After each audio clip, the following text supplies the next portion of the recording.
Hello everyone, today I'll be walking you through how to replace the fuel pump on a 98 Ford Ranger. So there are a few tools that'll make this job a lot easier. And as you'll see in this video, I try to use both the tools that don't really work and the tools that do really work. And it's an incredible difference. The biggest one is this OEM fuel pump replacement kit, 27160. They rent this out at AutoZone, makes the job take half as long.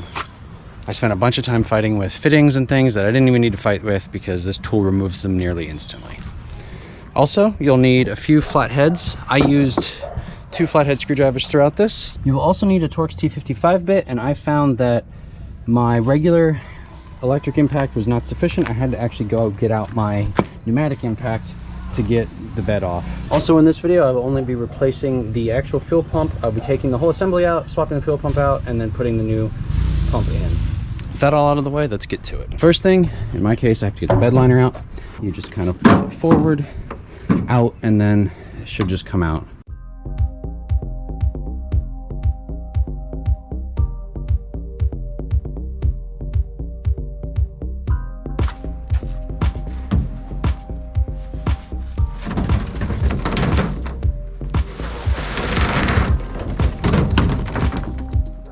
There's 6 Torx T55 bolts you have to take out.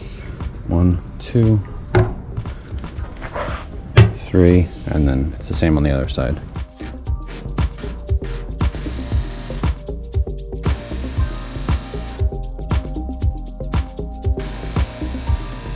If you have any that are stuck, just go grab something with a little bit more juice.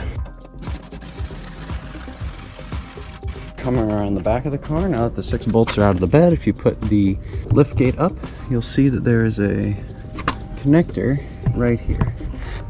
This connector, when unplugged, will allow you to slide the bed without pulling on the brake lights or the bulbs. Remember, at this point the bed is loose, so you can actually lift it up if you need more space to work. It seems to be working best for me here is taking 1 screwdriver and holding the pin down with that, sliding another screwdriver into the very small gap there and gently twisting back and forth until it actually seems semi-separated, and then there we go. Mine is just really stuck.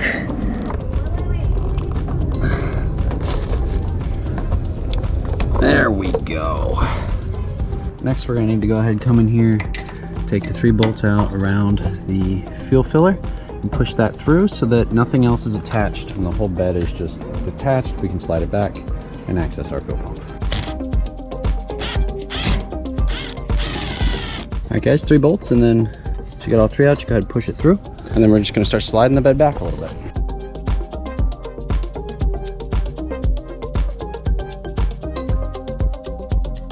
Note that if you do care about your bumper, it will scratch it up a little bit. You can do a team lift, have 2 people just lift it and move back to avoid this problem. With that out of the way, we're able to get pretty easy access to the fuel pump. So the next thing I'm going to go ahead and do is pull the fuse for the fuel pump. That is relay number 5 right here. At this point I have it memorized from doing so many fuel injectors. Put that in there for safekeeping. And then I'm going to start the car once or twice and let it run all of the gas out of the line. That way when I go to take these lines off, I don't get sprayed.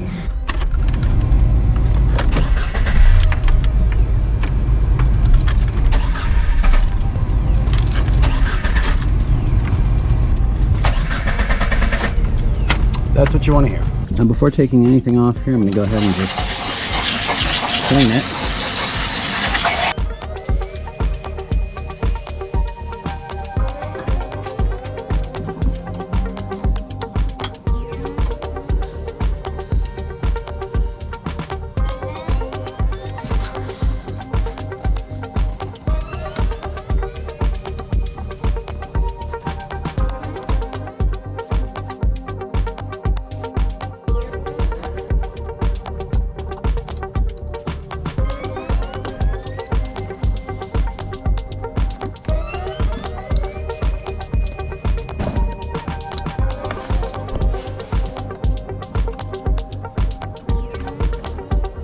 So I decided I was sick of fighting with it. Went ahead and got a fuel pump replacement kit set from So you'll see how long it took me fighting with this with the stupid plastic removal tool I was using before. Now I'm gonna go ahead and use the one that was in the set.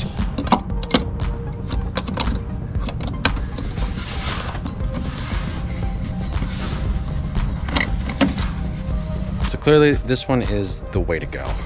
The other one is just a total piece of crap. Don't even waste your time with it. Now that both fuel lines are out of the way, we're gonna go ahead and use another thing that's in that set, which is this fuel line retainer tool. And so I'll show you how to use this, but basically it just drops right on top of those teeth on top of the pump, and you can just twist it right out. So first up, go ahead and snug these up on the tool. Make sure it can't slide off.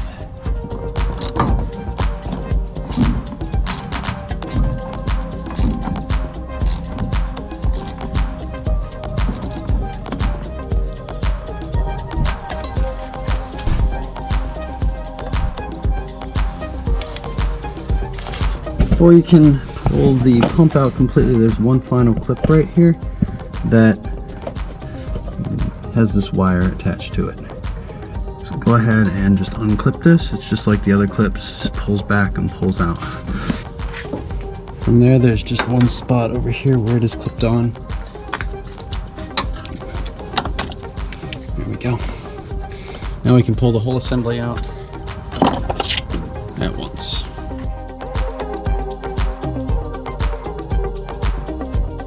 Pretty obvious here what I'm trying to do. Just trying to swap this piece in here. I have a new sock, and the plug here just plugs right into the top. There's also one bolt over here that needs to come out.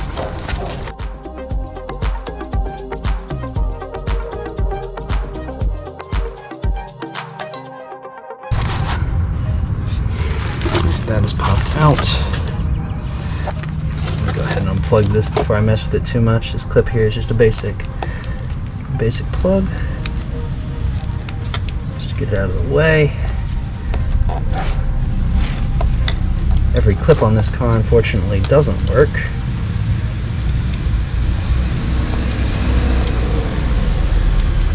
There we go. So with this unplugged, we can focus on this, which looks to just actually slide right out. Which means now I just need to get one piece of clamp here to relieve its self-duty. Which looks like it's gonna be like that. So that clamp is out of the way. I'm gonna go ahead and get a hose clamp and I'll be right back. I just so happen to have the perfect size hose clamp for this. And go ahead and put this in. Snap that in there. Comes with a new rubber piece here. Let's just go ahead and take that. Slide it right over.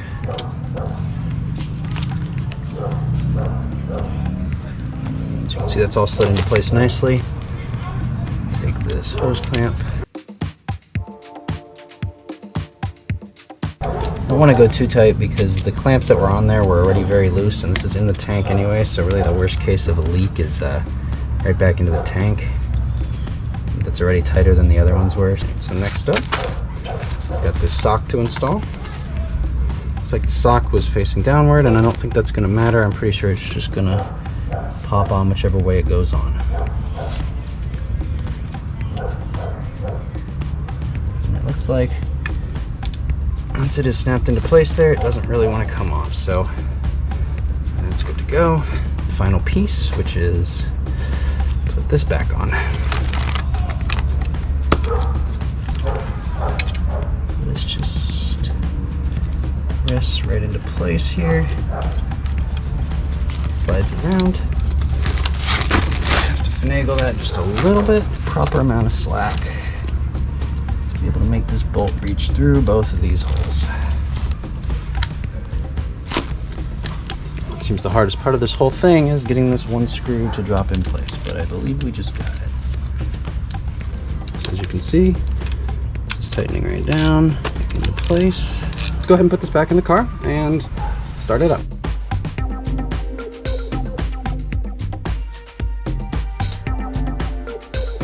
You can go ahead and put the fuel ring back on.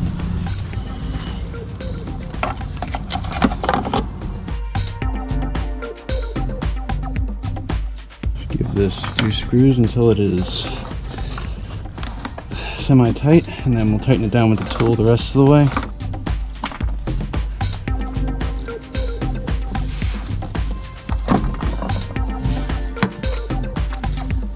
If this doesn't move around, I think we're good. Next, we're going to go ahead and plug our whole assembly here back together. And once that is all locked into place, we'll go ahead and lock our fuel line back into place. Slide this all the way back up.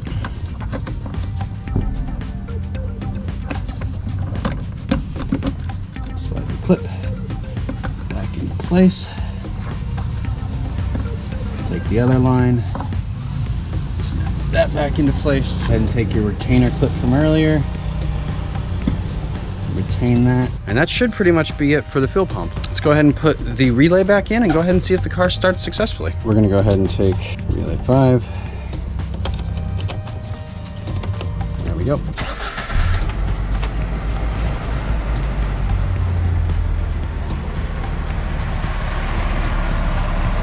Alright, we have no leaks. With everything working, let's go ahead and get this bed back on the truck.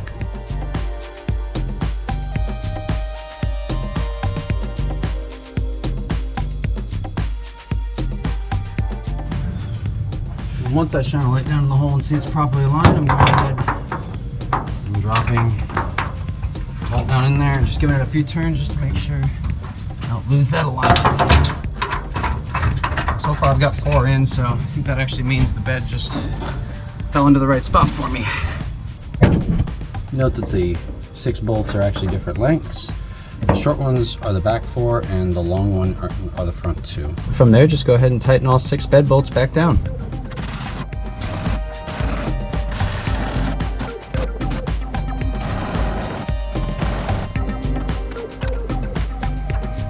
Next, just go ahead and put your filler hose in place and put the 3 screws back in. Don't forget about that one final plug right back here. That is your rear lights. All right, guys, that's a wrap. Be sure to like if this helped you and subscribe if you can, and I'll see you in the next one.